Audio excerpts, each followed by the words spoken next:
ধন্যবাদ আপনাদের সবাইকে, ধন্যবাদ ফাহিম এবং এখানে যারা দিলার আপা, রুবি আপা যারা সবাই আছেন, প্রত্যেকেই শ্রদ্ধার ব্যক্তি।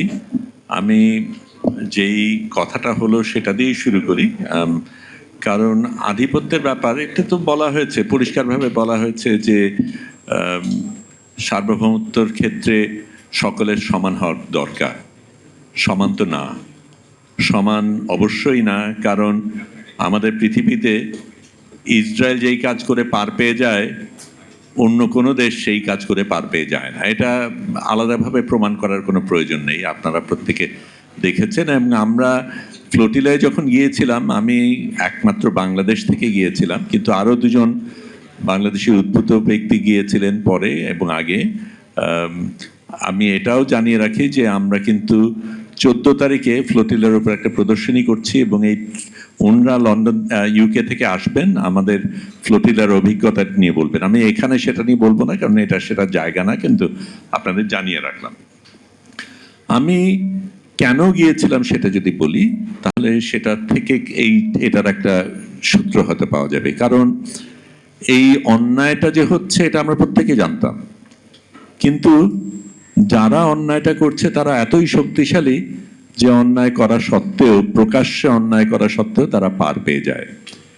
এই পার পেয়ে যাওয়াটাই সত্যিকার অর্থে আমাদের এই সার্বভৌমত্বের সাথে সম্পৃক্ত। কারণ আমি কি করে পার পেয়ে যাই, কি করে পার পেয়ে যায় না, কে পার পেয়ে যায়, কে পার পেয়ে যায় না, সেটাই আমাদের পরিষ্কার করে দেয় সত্যিকার অর্থে আমি সার্বভৌমত্ব কিনা। আমি যদি সেই জায়গার থেকে আসি, আমাদের ভারতের কথা যদি বলি, ভারতের সাথে আমাদের কি সম্পর্ক সেটা আপনারা সবাই জানেন, আমাদের মন্ত্রী কি বলেছেন সেটাও জানেন। কিন্তু একটা ছোট্ট উদাহরণ দিয়ে যদি আমি বলি, আবরার ফাহাদ ভারত বিরোধী করার জন্য তার প্রাণ দিয়েছেন, অথচ শেখ হাসিনা বাংলাদেশকে বিরোধিতা করা ভারতে বসে ফরেন করেসপন্ডেন্ট ক্লাবে জায়গা পাচ্ছেন। এই দুটোতে দিয়ে বোঝা যায় যে ভিন্ন দেশকে প্রশ্ন করার ক্ষেত্রে কার কি প্রতিক্রিয়া। আমি আরেকটু দূরে যাই, এটা যেই সাকিব আলী সাহেব, দিলারা আপা, যেই রুবি আপা যেই কথাগুলি বললেন, ইউএন এর কথা, ইউএন এর ভূমিকা, সেটা যখন বলা হয়েছে আমি একটু মত পোষণ করি। ইউএন এর অনেকগুলি গুরুত্বপূর্ণ নীতিমালা রয়েছে, কিন্তু একটা জায়গায় আমার ঘোর বিরোধিতা রয়েছে, তাদের ভিটো সিস্টেম। যেখানে সারা পৃথিবী একদিকে দাঁড়িয়ে একটা বক্তব্য রাখছে, সেখানে একটা দেশ তার ভিটো দিয়ে সেটাকে বন্ধ যদি করতে পারে, সেটা গণতান্ত্রিক কোনোভাবেই না, এবং সেখানে সকলের অধিকার একইভাবে আসে না। আমি সেই সূত্র ধরেই বলি, আমার মনে হয় একটা প্রমাণিত হয়েছে একটা জিনিস কিন্তু এসবের মধ্যে, যে মেরুদণ্ড যদি থাকে তাহলে কিন্তু সেটাকে অবজ্ঞা করার সুযোগ নেই। আধিপত্য তখনই করে লোকে পার পেয়ে যায় যখন অন্যদের মেরুদণ্ডহীন একটা ভূমিকা তারা রাখে।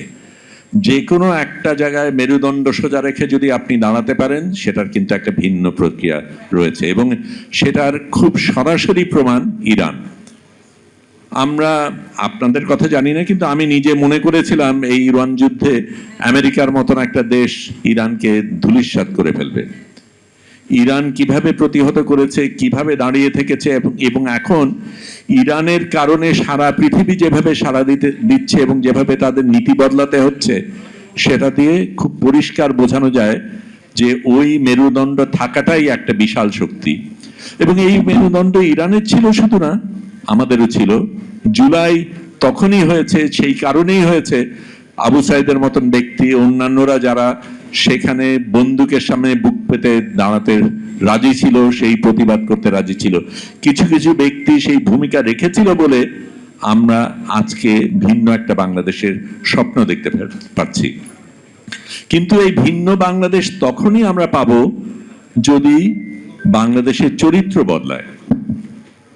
এটা ঠিক যে হাসিনাকে সরানো হয়েছে, যারা বলে যে তেমন কিছু হয়নি তাদেরকে আমি প্রশ্ন করব, কারণ হাসিনা চলে যাওয়া একটা বিশাল ব্যাপার এবং এটাকে কোনোভাবে ছোট করে দেখার কারণ নেই।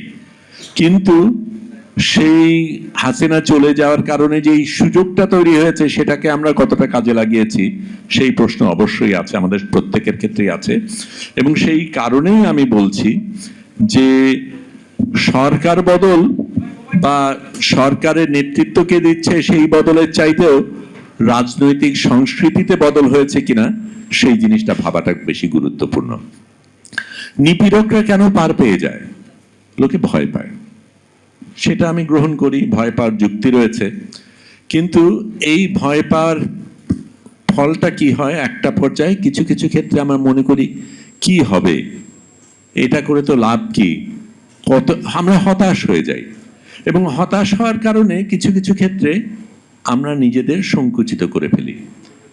যেই মুহূর্তে আমরা নিজেকে সংকুচিত করে ফেলি তখনই কিন্তু নিপীড়কের জয় হয়ে গেছে। তখন তারা নিপীড়ন করতে লাগে না, কারণ আমি তো তার কাজ করে দিয়েছি, আমি প্রতিবাদ বন্ধ করে দিয়েছি, আমি লড়াই বন্ধ করে দিয়েছি, তার নিয়মে আমি চলছি।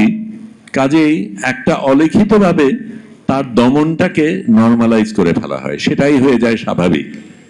এবং কিন্তু সেটাকে যদি একজন প্রশ্ন করে, এবং যেই জিনিসটা জুলাইয়ে আমরা করেছিলাম সেই জিনিস এত শক্তিশালী একটা দেশ, এত শক্তি, তার মিলিটারি আছে, পুলিশ আছে, আদালত আছে, সব কিছু থাকা সত্ত্বেও তার কিন্তু পালিয়ে যেতে হয়েছে।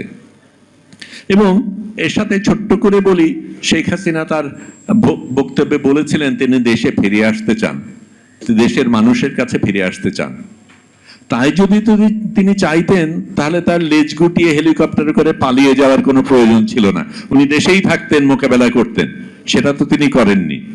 এখন ভিন্ন স্বর, ওই ধরে ফেললে চিচি করে ছেড়ে দিলে লাভ পারে, সেই জায়গায় আমরা পৌঁছেছি।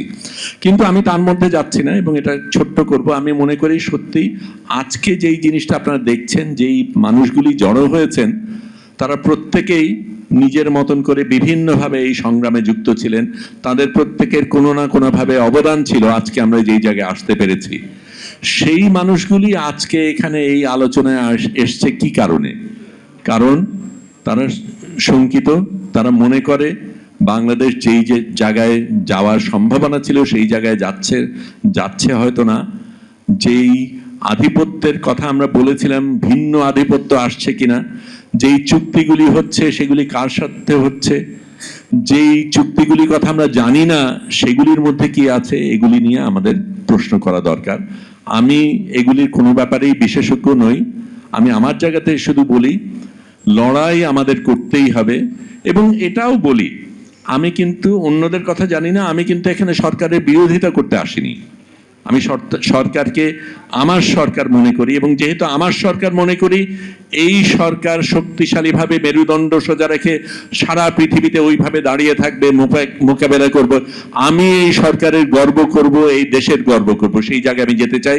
এবং সেই জায়গায় যেতে চাই বলে তাকে আমি জবাবদিহি করতে চাই, যাতে তার পথ থেকে সে কোনোভাবে না নড়ে, সে যাতে অনড় থাকে। ধন্যবাদ।